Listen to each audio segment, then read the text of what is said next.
22শে জানুয়ারি অযোধ্যায় প্রতিষ্ঠা হয় রামলালার। কন্যাকুমারী থেকে কাশ্মীর, গুজরাট থেকে বাংলা, রামের আবেগে ভেসেছে গোটা দেশ। শুধু হিন্দু নয়, সব ধর্মের মানুষের সমাগম দেখা গিয়েছে অযোধ্যায়। তবে প্রশ্ন, রাম কি শুধুই হিন্দুদের? ধর্মের মধ্যেই তাঁর চরাচর? তা কিন্তু নয়। এই ধরুন না মুরাদ আহমেদের কথা। বংশ পরম্পরায় তাঁরা রামায়ণ সংরক্ষণ করে চলেছেন। তাঁদের রুটি রুজিরও অন্যতম আধার হলেন শ্রীরাম। কিভাবে? দেখা যাক। বইমেলাতে ঢু মারলেই দেখতে পাবেন new book India, stall number 596, পুরনো বইয়ের সম্ভার। রবীন্দ্রনাথ, শরৎচন্দ্র, বঙ্কিমচন্দ্র বা সুনীল গঙ্গোপাধ্যায়ের বই থরে থরে সাজানো। তাদেরই ফাঁকে উকি মারছে রামায়ণ। দাদা, ওই বইটি দেখাবেন? প্রশ্ন করতে বইয়ের ভিড় থেকে সযত্নে বার করে নিয়ে এলেন মুরাদ আহমেদ। এতটাই সযত্নে বার করলেন যাতে বইয়ের পাতা না খসে পড়ে। পাতায় পাতায় বই পোকাদের বাসা। দাদা, কতদিনের বই এগুলি? উত্তর এলো 50-60 বছর, তারও বেশি। হ্যাঁ, ওরা বংশ পরম্পরায় এভাবেই রামায়ণ সংরক্ষণ করে থাকেন। আমার দোকানে আমি যেরকম আগেও বিক্রি করতাম রামায়ণ মহাভারত, এখনো সেই রকমই হচ্ছে। আমার যে পাঠক যারা আমাদের এই পুরনো দোকানে আসে, তাদের মধ্যে আলাদা কোনো কিছু আমি দেখতে পাই না।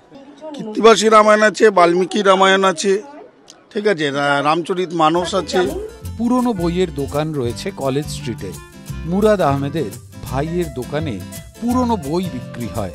অনেকেই পুরনো বই কেজি দরে বিক্রি করে দেন, সেই সব বই সংগ্রহ করেন। তার মধ্যে অন্যতম দুষ্প্রাপ্য রামায়ণ আর মহাভারত। কেউ ফেলে দেয় না, এটা আমাদের বিভিন্ন হাত ঘুরে আসে, ঠিক আছে, কেউ ফেলে দেয় না। সবাই কোনো না কোনোভাবে সেটাকে, কেউ হয়তো বেশি দামে বিক্রি করে যে জানে, কেউ হয়তো কম দরে বিক্রি করে, কেজিতে বিক্রি করে, ফেলে কেউ দেয় না।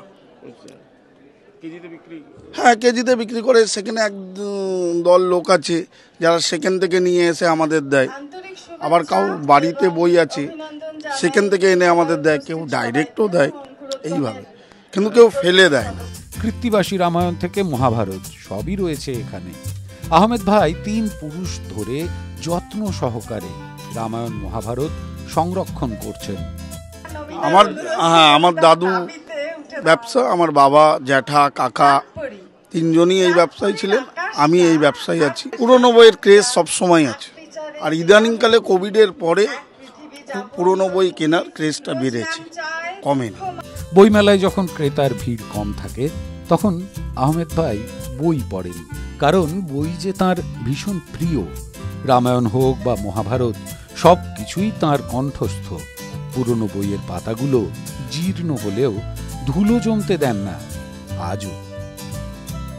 কলকাতা বইমেলাতে মুরাদ আহমেদ ভাই 3 পুরুষ ধরে বাবা করেছেন, ঠাকুরদা করেছেন, এবং ইনি মহাভারত থেকে রামায়ণ সব বইগুলোই তিনি যত্ন সহকারে বিক্রি করছেন এবং সংরক্ষণ করে চলেছেন, এবং মানুষের ভিড়ও চোখে পড়ার মতো।